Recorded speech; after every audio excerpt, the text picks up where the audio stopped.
Good morning, everyone. My name is Jamie Morgan-Besser from the Australian Red Cross National Recovery Team. Thank you for being so patient as there was some confusion around webinar times. Last daylight savings is still confusing me, but thank you for joining us for today's webinar with Dr. Rob Gordon, tackling uncertainty and anxiety ahead of the upcoming disaster season. I wish to begin by acknowledging the traditional owners of the land on which we meet today. I'm on the lands of the Yuggera and the Turrbal people. I would also like to pay my respects to elders, past, present and emerging. Now, today's webinar is being presented by Australian Red Cross, and we've received some feedback that 2-hour webinars were just a little bit too much for people. So we've decided to make this a 45-minute session with Dr. Rob to get to the key points. Now, Red Cross's recovery program is based upon the Australian National Disaster Recovery Principles and draws upon the Community Recovery Handbook, research from the Beyond Bushfires research program, as well as our own domestic and international experience. Red Cross has been supporting the recovery of rural, regional, urban and Indigenous Australian communities post-disaster since 2006. Now, our Red Cross recovery programs are all hazards, consequence focused, and work closely with local services, all levels of government and community groups. As a result of this community-led approach, all our recovery programs are reflective of the communities that we work with. Red Cross adds value to recovery processes through having a trusted, neutral, independent role within communities that draws upon our unique national and international network of expertise. Now, following the 2019-2020 bushfires, Red Cross is committed to a 3-year recovery program across New South Wales, Queensland, Victoria and South Australia. Now, before I introduce our speaker, I would just like to cover a few housekeeping topics. Just to confirm, today's webinar is being recorded, and we'll share the link with you after the event is complete, and we welcome you to revisit the content and share amongst your network. We also invite your comments and questions, so please look at the Q&A box on your screen. If you think of a question for Dr. Rob at any time, I will pose it for him at the time if it's appropriate, or hold it for the discussion portion at the end. Now, Dr. Rob is a clinical psychologist who has been working in the field of disaster recovery since Ash Wednesday 1983. He's a consultant to Australian Red Cross and has worked with people and communities after the Port Arthur shooting, the Bali bombing, Black Saturday, the Christchurch earthquakes, and most recently with communities impacted by the Black Summer fire events. As the year turns towards summer and the weather again, memories about past events are stirred to life. Now, emergencies are about the damage caused, but equally about the change of our sense of safety in the environment. Now, for some people, worry, unpredictability, and a changed sense of safety are a part of the recovery journey. Welcome, Dr. Rob. Can you talk us through understanding how our experience of disasters may impact our sense of safety and what we can do to prepare ourselves for the upcoming disaster season? Yeah, good morning, Jamie, and good morning, everybody. You know, what I learn in working with disasters is quite different from what you learn working with people in a clinical setting.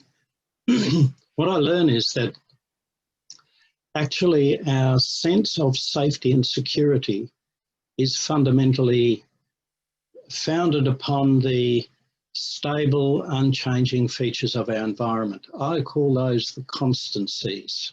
That we see the same people, the landscape's the same, things turn out all right. And very importantly, the daily routine that we have. And these constancies are the things that we don't have to think about. We don't pay any attention to them. They're always there. And so when the constancies aren't constant, we have a vague sense of uneasiness to begin with. If a really important constancy like the world is safe, I can trust other people, everything's going to be all right, is shattered by a traumatic event, then we have a very great difficulty in recovering, because the world we're trying to get back to is not the same as the one we left when we had the trauma. My definition of a trauma is an experience that destroys a constancy we had before in some area of our life. So we have to rebuild it. Now, mercifully, many of people who go through bushfires perhaps don't have an absolute trauma, but they have varying levels of stress, distress through to trauma. So we could imagine this as the constancies being dislocated, overwhelmed temporarily, set aside, or damaged. There's a continuum there. And that's going to determine how disturbed people feel. So that what is happening at the moment is with our experience of changing climate, our experience of what happened last summer. And I know I live in a Black Saturday affected community. I know even every summer is different to me now than before 2009. So all of these experiences really mean as we come towards the summer, we don't know what we can assume. We don't know which constancies hold and which don't. And what's more, we're all very, very tired. Whether you're in Victoria and you've had a severe lockdown or in other circumstances, there's a lot of financial difficulties. So we're coming out of a very hard year. And normally we look forward, most of us, I guess, to the summer as a holiday, rest, unwinding, recharging. And so we need to do it differently this year, I think. We need to be cleverer and more careful with ourselves. Now, I want to just speak about a couple of major aspects. The first is, let's consider the experience of having been directly involved in the fire. That doesn't mean you had flames all around you. It means you were significantly threatened by it. Now, we know that the threat is what causes the emotional response and the high arousal. It doesn't need to materialise for you to be affected. We know that many people around the bushfire affected areas are significantly affected without having had fire across their property. So let's keep it very broad. Those people who are affected have been in periods where they've experienced threat and therefore gone into a state, we call it, of heightened arousal, the adrenaline state, rushing around on the day. Now, when we're in that state, whether we're fighting the fire, evacuating through flames, or in a safe place worrying about our loved ones, we operate in a very different way to normal. We operate in such a way that we absolutely focus on the information we need, the experience we need in order to manage the threat. So we have this tunnel vision. And that tunnel vision means all of that energy is intensified onto the perceptions and the thoughts and the actions associated with it. As a result, in a high threat situation, we imprint elements of the experience deep into our brain, mind, whatever you want to call it. We now understand there is a brain science dimension to all this, deep into it. We know from the feeling. And that's holistic. It's not broken down into that's a perception, that's a thought, that's a memory, that's an emotion. It's just one conglomerate of living experience. And what we don't realise is that normally we break that down, just like we digest food. We don't get any value until we break the food down and then we can absorb it. We do the same with our experience. We break it down, we separate the perceptions with the emotions and the thoughts. Whereas we will all carry, those of us who've been through a fire experience, will carry lumps of undigested experience from it. The more traumatic it is, the bigger those lumps, the more charged with emotion and difficulties they are. So we should assume that as we go into the next summer, we will discover all of those elements of our last summer's experience that have not been properly digested. How can we digest them? You need leisure to digest. And what's happened is we've had to get on with disaster recovery or deal with COVID, or and in the winter time, the environment is different. We might see blackened trees, but it's cold and wet and whatever else. So all of the circumstances take us away from the experience. And therefore, as we go back to the new summer, it's going to come up. And what we'll find is that there are sensations and perceptions, sensory experiences, smells, sights, sounds, even just the ambience of the hot summer's day, the particular quality of the dangerous wind, all of these things will actually reawaken we call them triggers, don't we? Because in fact, what they're showing is that the poorly digested lumps of experience have got these links going out to particular sensations and feelings and memories. And so we will have these experiences aroused. For children, they're not going to necessarily say, oh, that wind reminds me of the wind we had on the fire. They're just going to get upset about it. We're going to have a conversation about children in a couple of weeks, and Jamie can give us the details of that afterwards. But all of us are going to experience this. Therefore, I think as we go in, we've got to be prepared that you cannot digest a huge experience all at once. You will have to go through a few hot, dry summers before you can get last summer into perspective. Therefore, each summer will provide us with a few triggers and a few aspects of the experience we probably haven't attended to. And so we've got a choice. Do we actually have a re-experiencing? We have all the anxiety reawakened. We feel upset and anxious and unsafe.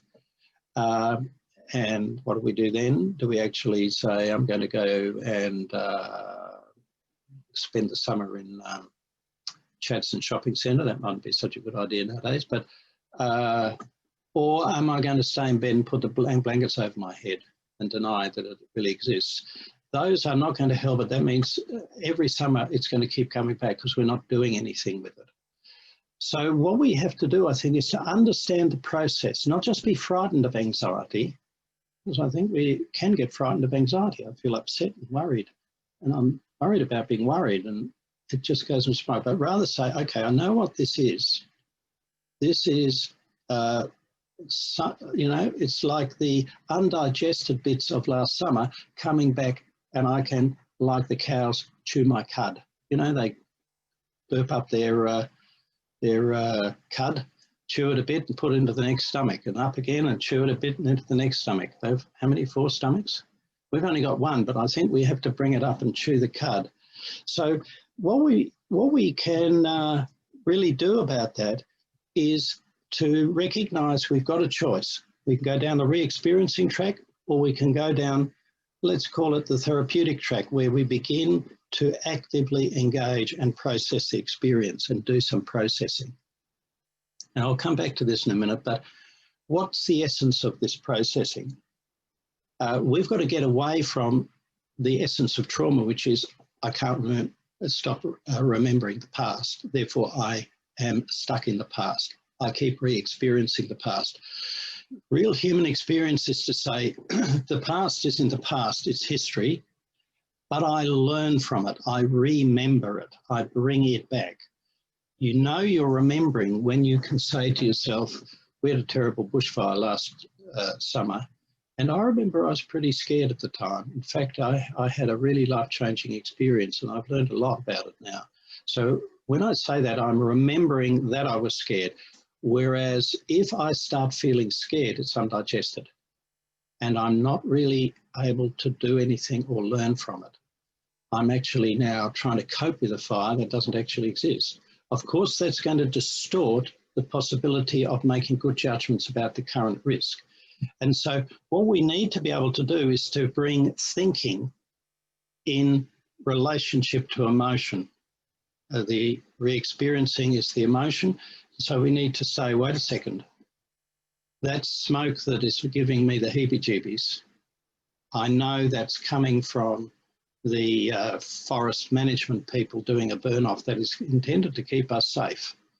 And they're doing it early in the season. Things are still a bit green. And by the way, we've had a bushfire through here, so we've got much less fuel than we had, you know, and so on. And just go thinking it through.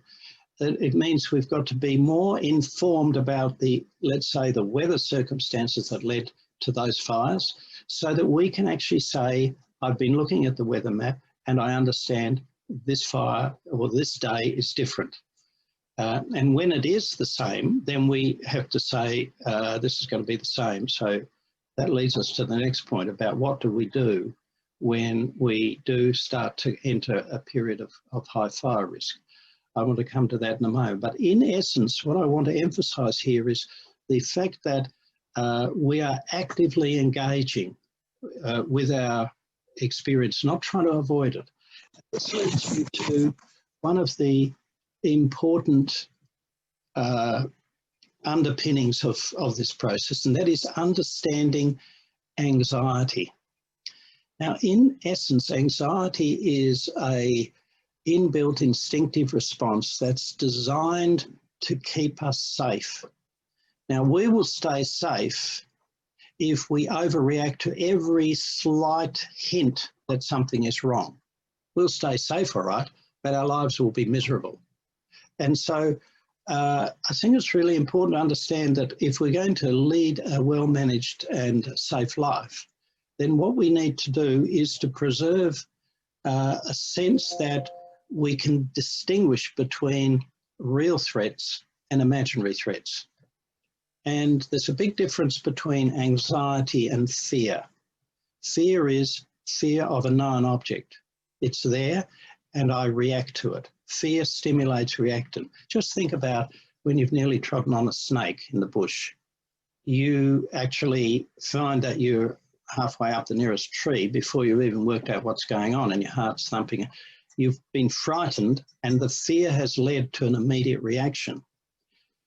What's anxiety? Anxiety is when after the snake's gone off on its way and you climb down and you start walking on, and then you notice how you react to a black crooked stick poking out of the bush on the side by your foot. You start then looking for black crooked sticks or snake-like objects, and in the end, you're so frequently frightened by these, what turn out to be sticks, that you don't want to go in the bush anymore because you're having a really unhappy time. So the difference between fear and anxiety is that fear is of a known immediate object and immediately translates into action. Anxiety is fear of something that might be there, of something that might happen, of a possibility. And there's nothing I can do about that. And that's what makes anxiety so uncomfortable and painful, because it involves helplessness, because it's fear of something that's not there yet. Fear creates a reaction. And so therefore, when anxiety comes up, we need to recognize, I call it this imaginary dimension of it. It feels real because it's very upsetting, but we're imagining a possibility. Is there someone outside or not? I'm reacting to it. Is there going to be a fire or not? I'm imagining what it would be like.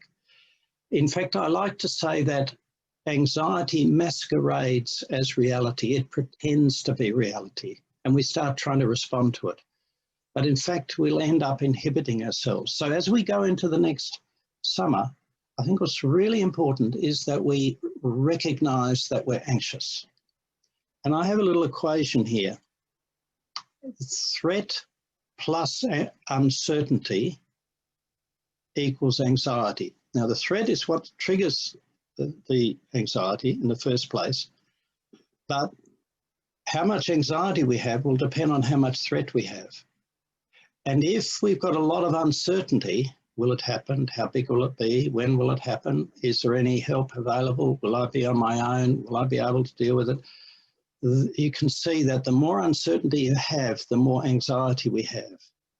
So that anything we can do, we can't take the threat away, but we can reduce uncertainty. Anything we do to reduce uncertainty will reduce anxiety, and that will enable us to be more effective and active. Well, we can't take away the uncertainty of whether it'll happen or not, but we can take away the uncertainty of what phone numbers do we use? What is our plan? Have we rehearsed it? Who will be there? How do we make decisions? And so this is where preparedness works back on our anxiety and gives us a sense of control. So that you could say threat plus certainty equals response. Threat plus uncertainty equals anxiety because I don't know what to do. So any certainties we can wrap around the fundamental uncertainty of will it happen and what will happen will actually confer more power and control. So that I really think it's important that we actually think about what we can be clear and sure about. And we know there are things like getting to know your neighbours and so on. And Jamie will talk at the end of this about some of the facilities that Red Cross has developed over the years for preparedness. So that I think one of the big problems that will make this summer really difficult is anxiety. Now, some people will experience anxiety as anxiety, and other people will feel, I can't bear this uncertainty. I'm going to convert it into anger and blame that the forest authorities haven't done as much burn off as I think they should do, or we aren't allowed to chop down enough trees, or there aren't enough fire brigades. That actually is not going to help us on the day, is it? But that's an instinct. So we need to be cautious about that. And the other thing is that when we get anxious, the tendency is to rush around and do things that, in retrospect, aren't very well planned. There are many stories. I bet everybody who's been through a fire can talk about the silly things they did. I call it dithering. When you're highly anxious, you can't really think strategically. And we get confused, which makes things worse. Therefore, bringing emotion into ideas. What am I anxious about? What is the threat? What can I control? How can I make some plans? I think it's very important we don't try to solve problems before their time. So we shouldn't make our plans that the fire will come in this way from this area, because it mightn't. And I know stories of people who have been very well prepared for the fire to come from one direction, but it went round and came from the other direction, and that was very disturbing to them. So what we can do is we can have a holistic preparation for fire and feel, yeah, I'm prepared, I know what I'm going to do. And remember that thinking is our greatest resource in an emergency. Thinking is the antidote to anxiety. Anxiety undermines thinking. Therefore, what do we do to support our thinking? Well, the first thing we can do is to say our ability to think will be supported by our social network and our communication with other people. That means all the people who are going to be with you, get them on the same page and make sure that you've got a common understanding of your plan and what you're going to do. Think out together, what are our greatest priorities? Are we going to absolutely put our commitment to saving our property, or are we going to put the first priority is absolutely guarantee safety of life and limb? And so that'll be whether we have a fire defence plan or whether we have an evacuation plan. Try to actually do the thinking out beforehand. So you've got a decision tree about when you will make decisions and what you will decide. We know that so often people leave it until they see the fire bearing down on them. They think we've got to evacuate. That's of course a very dangerous thing to do. So be very clear about that. Rehearse the plan so it's not remembered in terms of words and language, but remembered as actions. And I would say one of the most important things to include as part of your preparation and planning and going towards the coming year is the idea of managing emotion and arousal. Because the higher the arousal, the more impaired our planning and decision making will be. Beware of emotional contagion. Emotions are communicated in very primitive ways, tone of voice, gesture, facial, whatever, these very primitive non-verbal cues. You only have to look at a person's face and you start to feel anxious. Look at, my God, what's going on for them? And you start to get infected with the anxiety. This imitation of other people is such a fundamental quality of our social connectedness. We need to turn that into a strength. So we need to be cautious of, somebody's used the term anxiety super spreaders. We talk about COVID super spreaders. And those people who readily communicate anxiety. And we know there's lots of research to show that even if you're absolutely scared stiff, if you preserve calm facial expression and talk quietly and slowly, that I'm sure we'll be okay. We just need to do this next. Would you mind doing this, Rob? And would you mind doing that, Jamie? Even if you're absolutely trembling with terror, if you preserve that, everyone else will actually calm down, especially children, and they feel it's all going to be all right. Rob thinks it's going to be all right, so he should know. So be aware of this. This involves self-consciousness. It means we've got to be thinking about it as we go in. And fundamentally, we need to see, we love living in the country. We've got to approach the coming year as an opportunity to digest last year and discover what's undigested and preserve our ability to be active and in control. As we approach the season, our preparedness needs to start well before the hot weather. And anything we do for preparedness is, by virtue of the fact it's related to our experience of last year, going to help us work last year through. And the preparedness means we're going to be learning and applying and developing our experience. This is the best way of processing traumatic experience. And by including the whole family and discussing, we do that all-important process of converting raw emotional experience into language, which allows us to think, which allows us to put things in a time sequence, and develop a narrative and a story of our lives and make it part of our history. And history is what tells us who we are. We grow from being able to carry our history as something that has enriched and told us who we are.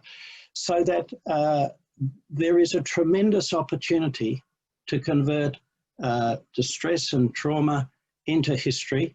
And the way we will do that, the practical things we'll do that, is as we come to grips with the challenges of the coming season. We don't have to do it alone. We can engage all sorts of agencies to help us do this, and we need to get our communities involved, our families, and just start talking about it. Now, I'll look, time we've got available, maybe, Jamie, see if anyone's got any quick questions. Unfortunately, I have to finish about quarter in about 10 minutes, so... Sounds great, Rob. We've just got a couple of more minutes before we close up here. Just wondering, Rob's made some excellent points. I have a lot of takeaways from this. I wonder if anyone of our attendees or participants has got any questions for Dr. Rob. Oh, Louise has got a lovely comment here. Thank you to Jamie and Rob. Rob helped me and my family and our community to move through the Black Saturday. We still quote Rob's pearls of wisdoms over 10 years later. He is wise. Thanks heaps for that feedback, Louise. Actually, it's people like you that taught me, Louise. Yeah. David has got a question here. Rob, does Rob have any ideas as to how to involve family and community? Now, what we've got to tackle is the fact that a portion of the community, present company accepted, that are male, tend to deny it. She'll be right. I've seen fires before. And another portion of the community, present company accepted, who are female, tend to be more anxious and want to be more safe. I think it's really important that couples talk together. Give yourselves time. Don't just argue. Just actually try to peg back to the point in your different points of view where you can actually come to something you all agree on.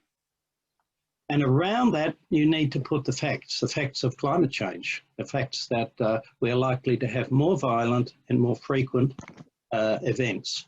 And try to build up from the absolute core things that you as a couple or in the community, you as a community can do that. So don't try and just go straight to solutions. I'd say just open up the conversation. And that might start with reviewing what's happened since last year. How do we see the risk? What have we learned? What would we do differently? those sorts of conversations. You might ask people for their points of view, even if you know you're not going to agree, because unless you understand how they think, you mightn't be able to bring to common ground.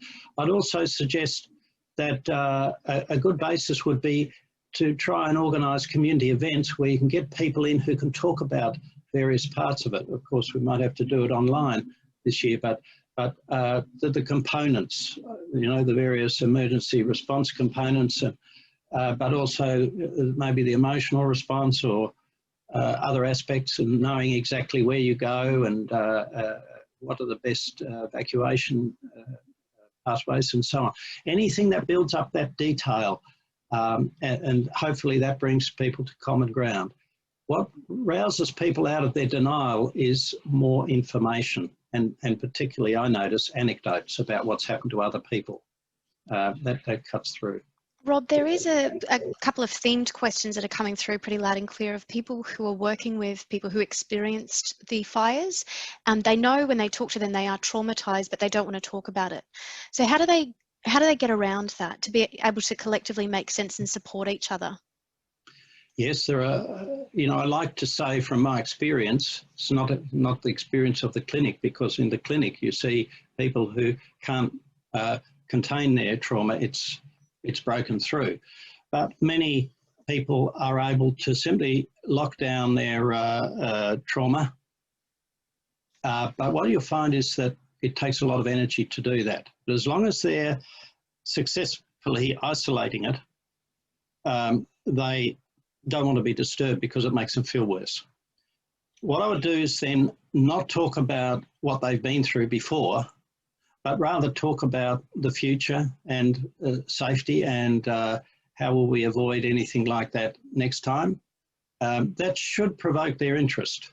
And another guideline for people who are not wanting to go there is the part that is most disturbing is the emotional part, because that's where, when the emotions stir up, that's where people feel they lose control. And for many people in our culture, emotions are, you know, they don't feel comfortable. They haven't perhaps learned to be comfortable with shedding a few tears and so on. What we actually know is that people often feel better with a bit of emotion. But therefore, a sort of a very simple guideline is talk about thoughts and memories, not feelings. Don't ask the classic question that counsellors go for, which is, oh, how did you feel about that? That's what the reporters do, don't they? The journalists. How did you feel? And the person gets upset, which must be what they're on about. What we really want to know is, what did they learn? What does it mean? How has it changed their view of things? What would they do next time? So try and make it a more thoughtful, thought-focused conversation, and you're more likely to get them engaged. But you may have to just work around that for a while. Thanks heaps, Rob. Just one final one before we wrap up here. What would be the best choice of words to use when trying to remove uncertainty for those that are feeling under imminent threat? So we can't remove the uncertainty about the threat itself, but we can actually look for what we can make more certain. So that would be, if the fire's coming, if the fire comes, where will you go? What will you do? Who will you have? If the fire is bearing down on them, what are your options? What can you do? And the moment you do that, the person moves out of this heightened arousal, oh, I've got to do something, what will it do? You know, the dithering state I mentioned, which is driven by anxiety, and you draw them down to start thinking and making decisions. And people afterwards will actually feel that the questions help them grab hold of something they could actually focus and start using their mental capacities on that. So look for whatever you can be certain. What's the best way out? Have you got a car? Who else do you need to contact? Is there anyone you can ring up and get some advice from? You know, things like that. Very simple, down-to-earth, practical questions about what they need to do. Where is your car? Can you get to it? And so on. Thank you so much, Rob. I'm really grateful for your expertise and time today. I think that's all the questions that we've got time for today. Thank you so much for joining us. We had a lot more questions, so I think this is telling us that we need to do another session, Rob. Yes, So, I think some of those questions would be really valuable to spend more time, and maybe if people can communicate into you things they would like to sort of discuss in future presentations, because there's much that can be said. absolutely. Thank you very much for joining us, Rob. And thank you so much again for our participants and our attendees for joining us for today's webinar. We hope you have had some important takeaways from today's session. Just a reminder that this webinar has been recorded, and shortly we will send you a link with the recording, as well as just a survey to help us improve our content and delivery, and also just your feedback in terms of what other topics you'd like covered. We've got Dr. Rob at our beck and call, bless him. So he's grateful to assist us in any time. Now, emergencies can strike at any time, anywhere, and without warning. The good news is it's easy to protect yourself, the people you love, and the things that you value most. Dr. Rob mentioned the importance of disaster preparedness, and being from the Australian Red Cross, I would strongly encourage you to visit the Red Cross website at redcross.org.au/prepare to access resources that will assist you, your family, and your community prepare for emergencies. Now, as I mentioned, this is one of a series of webinars for community, so please keep an eye on the Red Cross website or information from your local Red Cross recovery officer. Now, thank you so much again for joining us. Until next webinar, thank you and goodbye. Take care.